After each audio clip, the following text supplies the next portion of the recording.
There's no end in sight for Tasmania's genetically modified free status. After an extensive review, the state government's opted to keep the moratorium on GMOs for food crops and animals beyond its November expiry date. The state's peak farming body and poppy industry have dire concerns for the future, but some beef and bee producers are pleased for their product. Raised on GM-free feed, destined for American plates. The facility processing this Tasmanian beef is pleased the moratorium on genetically modified organisms will continue indefinitely after a state government review. The extension of the moratorium is as good as the day we invented sliced bread. I think it's absolutely fantastic. We believe that the status that it gives our state when it comes to brand is so vitally important, particularly to businesses like this one here. The Tasmanian Liberals have backed the ban. Well, we support it now. We're literally months, I would hope, a little sooner from an election. Our position's not going to change. The government will continue to permit regulated scientific GMO trials and isn't ruling out lifting the moratorium if there's a compelling case in the future. But the state's peak farming group isn't happy. The most concerning part for us is the change from a moratorium to a ban. A ban's an indefinite thing, and it really is something that will make people think twice about investment propositions in Tasmanian agriculture. The dairy industry is now worried about its future, while the poppy industry fears it'll fall behind competitors. We'll see an exodus of funds and research out of Tasmania, and Tasmania, as far as poppies are concerned, and in many instances as far as other agricultural products are concerned, will become an agricultural backwater. There's nothing specific on the horizon right at the moment that is going to make a massive difference to productivity or change in product in the way that poppies are grown.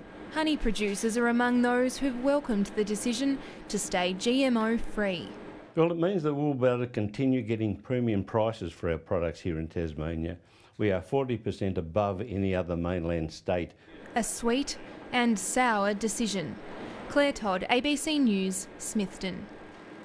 While the decision to extend the GMO ban has been made, the controversy remains. The scientific community says the ban is unnecessary, but organic farmers are confident it will protect their market share. Jonathan Gould reports.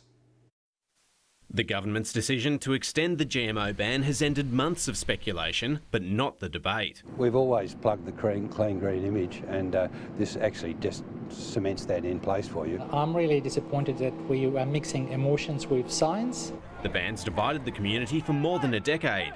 GMOs were outlawed in Tasmania after genetically altered canola escaped from trial crops at secret sites across the state. The contaminated sites from the GE trials in the last century still exist. They're costing hundreds of thousands of dollars every year to monitor. Organic farmers were relieved when the ban was extended. Unless you can guarantee that some of your crops are GMO-free, you're not going to get into some of the markets that we're already in. And so that would be a huge problem for some of the vegetable growers and some of the fruit growers. Some scientists argue there hasn't been a fully informed debate about GM crops. They warn Tasmania could fall behind other states. The scientific evidences are absent to prove that the GM crops can really do much damage or can be of concern. Those assurances are likely to fall on deaf ears. They just can't coexist, it's impossible.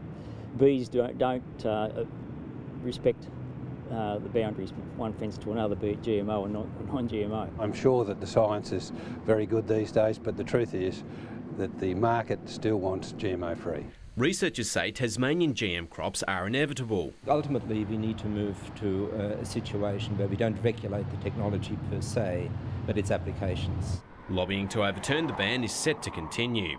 Jonathan Gould, ABC News.